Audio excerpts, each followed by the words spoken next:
Hey guys, Lodicus here with Achievement Guide for Hogwarts Legacy. This one's called The Nature of the Beast, which is to breed all 12 species of beast. The first half of this video we're going to discuss the location and capture of all 12 beasts. The second half will involve the breeding process. Firstly, we'll need the ability to capture beasts. This is unlocked during the main story quest, the Elf, the Nab-Sack and the Loom. Here we'll be introduced to the Nab-Sack for capturing the beasts, the vivarium for housing them, and a short tutorial for how to care for them. Once you've completed this quest, you're then free to go out into the open world, discover the beast dens and use the Nab-Sack to capture them. I'm now going to discuss the location of all 12 beasts, some of the best practices on capturing them. I'll also include timestamps at the bottom of the video here so you can jump between each animal. I'm going to quickly gloss over the Puffskein, the Jobberknoll and the Mooncalf because you capture and discover their dens during the Elf, the Nab-Sack and the Loom. What you might be missing is the other sex variant. You do need a male and a female obviously to breed them, so just double check what you do have in your vivarium or your inventory, then head back out to their den and capture the opposite sex. When you're trying to capture the more skittish animals, such as the Mooncalfs displayed here that run away, what you can do is cast Arresto Memento to make them stop.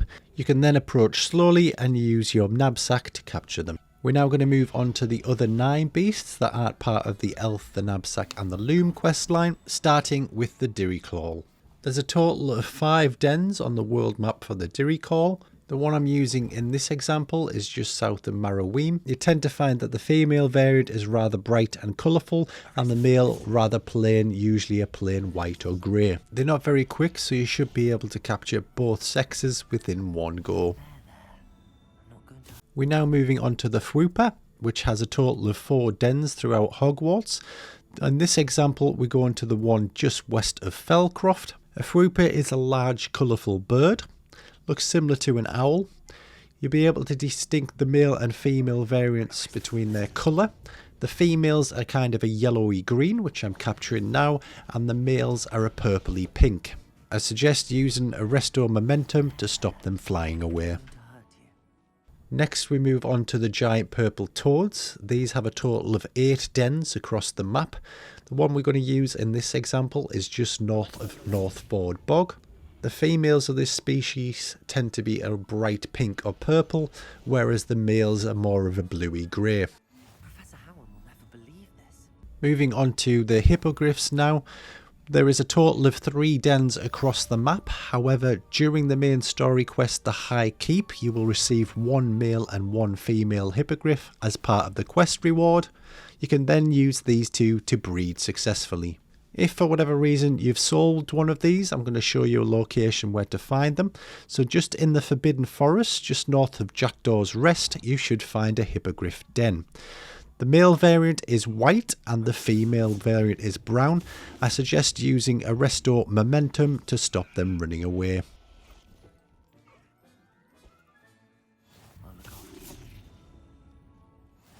Moving on to Kneazles now. These can be found in any of the 4 dens throughout the world. The one I'm going to go to in this example is just east of Irondale, down here in the valley. There isn't much difference between the 2 male and female variants. The females tend to be a darker orange colour, whereas the males are a lighter yellow. The Kneazles are also quite passive, so you can get quite close to them without them running away, and they'll also return pretty quickly.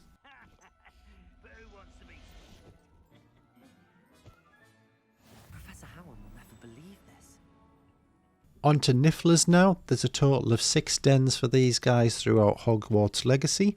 These are the little platypus type creatures that tend to hang around the money trees where they're storing all their gold. The den that we're going to in this example is just southwest of Jackdaw's Rest.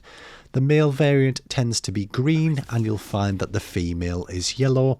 Again, use Arresto Momentum to stop them running away. If for whatever reason you don't have one of each sex, just return back to this location at a later date. Moving on to Thestrals now. They can be found at any of the 2 dens. The one in this example is going to be just below the coastal mine. During Deek's Fall of the Dead side quest, you will need to breed 2 of these to complete the quest, so it's not really necessary to catch any more, but I'll put them in the video anyway.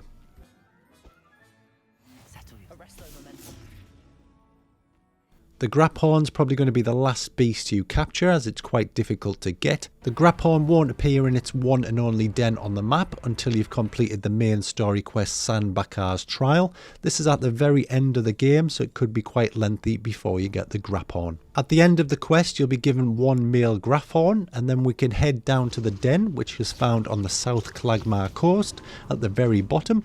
You then have a 50-50 chance of a male or female Graphorn spawning. If it is a male, all you need to do is go away and come back later until it's a female variant. To capture the Graphorn, we first need to defeat it in combat. Once it falls down, we can then use the Nab-Sack to collect the beast. Last but not least is the unicorn. There's only one unicorn den found throughout the map, and only one unicorn will spawn at this den. You'll find the unicorn den just east of Upper Hogsfield, just as you start to enter the Forbidden Forest. As only one unicorn spawns here at a time, you will need to return multiple times until you have both a male and a female. It'll be difficult to distinguish between male or female, so just use the icon at the top of the screen beside their name. Now that we have all 12 beasts, we can talk about how to breed them.